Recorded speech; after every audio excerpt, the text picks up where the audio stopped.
Unos le llaman la Matrix, otros le llaman predestinación, otros le llaman destino. Yo prefiero llamarle el juego de la vida. Y en mi mensaje de hoy te voy a dar unos tips para que ganes tu partida. Y como venimos trabajando con el libro de Génesis, continúo en este mismo libro, en el capítulo 2, versículos del 15 al 17, que dice así: Dios el Señor tomó al hombre y lo puso en el jardín del Edén para que lo cultivara y lo cuidara.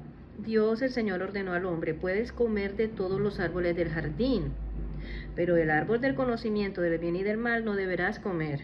El día que de él comas, sin duda morirás. Lo primero que quiero que observes es que Edén es una palabra de origen hebreo cuya traducción es deleite o placer. Imagínate todo lo que hubo de tener este lugar para llamarse de ese modo. Vamos a analizar lo que Dios nuestro Señor hizo en esta parte. Y bueno, aquí dice: Dios el Señor tomó al hombre y lo puso en el jardín del Edén. Es decir, Dios puso al hombre en el jardín del deleite, en el jardín del placer.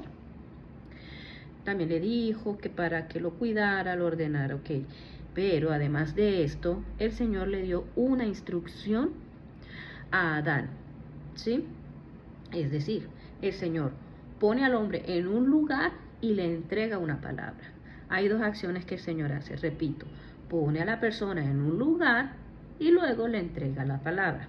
¿Por qué? Porque el Señor, el creador del universo, es el único que conoce todos los misterios, y a Él le plació entregarte un manual de instrucciones para que lleves con éxito tu vida en este lugar. Y sí, adivinaste, es la Biblia. Veamos qué dice la Escritura al respecto. Salmo 119, 115. Lámpara es a mis pies tu palabra y lumbrera a mi camino. Veamos cómo un objeto tan común para los israelitas de la antigüedad puede mostrarnos cómo Dios nuestro Señor nos guía. Se dice que en la época del Antiguo Testamento las personas usaban lámparas de aceite para llevar luz con ellos en la oscuridad. Estas lámparas de aceite con una sola mecha alumbraban muy poca distancia a su alrededor.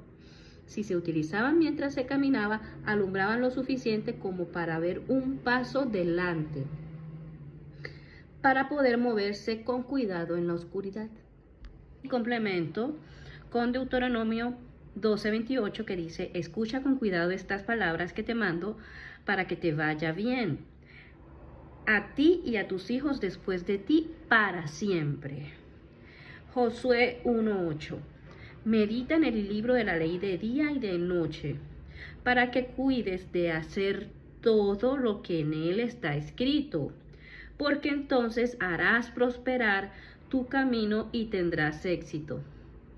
Si querías saber cuál era la clave del éxito, aquí Josué 1:8 te la está dando. Pero ustedes dirán: ¿y entonces qué pasó? Hablemos un poco de psicología, específicamente de neurolingüística. Vemos que en esta parte donde el Señor le da las instrucciones a Adán, utiliza las siguientes palabras. Dice: del árbol del conocimiento del bien y del mal no deberás comer. Y resulta que con esta palabra no tenemos una situación que, según la neurolingüística, esta expresión no tiene una representación en imágenes. Por lo tanto, el cerebro procesa lo siguiente o lo seguido a esta expresión. Ejemplo: no vayas al parque. El cerebro procesa lo siguiente a no, que vendría siendo vayas al parque o ves al parque. Por lo tanto, el cerebro procesa lo contrario a lo que se le está diciendo. ¿Por qué? Porque no está programado para la negación. ¿Me hago entender? Entonces, según esta información, entendemos que el cerebro le indicó a Adán, o en su defecto a Eva, lo contrario a lo que el Señor le dijo que no hiciera. ¿No te ha pasado que cuando le dices a tus hijos que no hagan algo es cuando más lo hacen? Por lo tanto, esta solicitud de no hacer algo para Adán y Eva fue todo lo contrario. Lo que logró fue una fijación en el árbol del conocimiento. Y con esto quiero enseñarte acerca del enfoque. Entonces, tenemos que hay una fijación por algo que no se debía comer. No sé si ustedes lo han visto, pero yo sí. Cuando hay un letrero de no botar basura, es cuando más basura veo. O cuando dicen no se apoyen en este vídeo, es cuando más huellas observo. Entonces, digamos que esto vendría siendo como una especie de dominio, ¿sí? Nos estamos dejando llevar por. Ahora, ¿qué es lo que nos mueve a decidir? ¿Lo que queremos, deseamos o lo que sabemos? Entonces, tendemos a decidir según cómo sentimos, más no según lo que sabemos. Y en esto nos dan cátedra los ajedrecistas. Se dice que los ajedrecistas en sus partidas utilizan la inteligencia lógico-matemática. Lógicamente ellos en sus partidas sienten emociones, todas las del mundo, pero ellos no van a decidir basados en eso. Puede que tenga influencia sus emociones, más no sus decisiones son basadas en emociones, sino en todas las políticas de su juego, todas las leyes, las normas, etcétera, del ajedrez. Y en el conocimiento de lo que ellos saben, conocen, valga la redundancia, que sucede según cada movimiento. Si yo muevo el caballito, si yo muevo la dama, etcétera, ellos saben qué va a pasar después. Entonces, según esto, nosotros debemos también, como hijos de Dios, decidir por lo que sabemos. ¿Y qué es lo que debemos saber? Debemos tener muy claras cuáles son las instrucciones de Dios que están en la Biblia para que cuando se nos presente cada situación en la vida, saber qué hacer según la situación. ¿En qué tienes tú tu enfoque? Mateo 6:21 dice, porque donde está vuestro tesoro, allí estará vuestro corazón. Entonces, ¿qué ubico en este versículo? Ubico un target, un objetivo.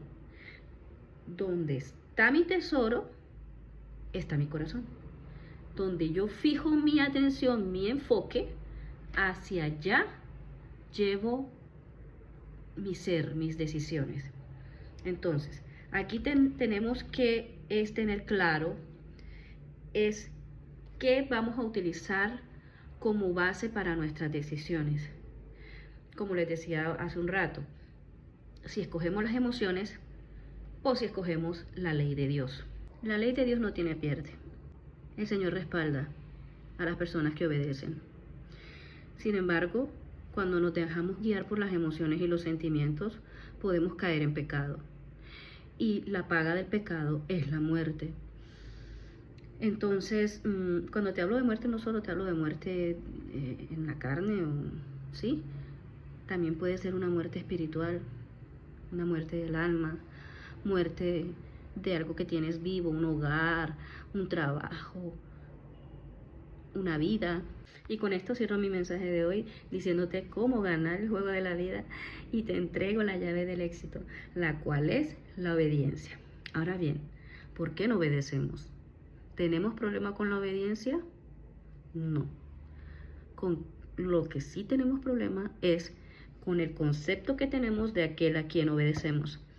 Por ejemplo, si un piloto te dice, abróchate el cinturón porque entraremos en turbulencia, o en su defecto la azafata, tú lo haces porque confías en aquellos que están dirigiendo ese avión. Si un médico te dice, acuéstese en la camilla, le voy a aplicar una inyección, es necesario para su padecimiento. Tú le crees porque confías en su profesión. Ahora, ¿qué pasa cuando es Dios? Cuestiónate eso. Entonces, el problema no es obedecer a Dios. El problema es el concepto que tenemos de Él. Entonces, aprendamos un poco más del carácter del Señor para que conozcamos su grandísima bondad y amor.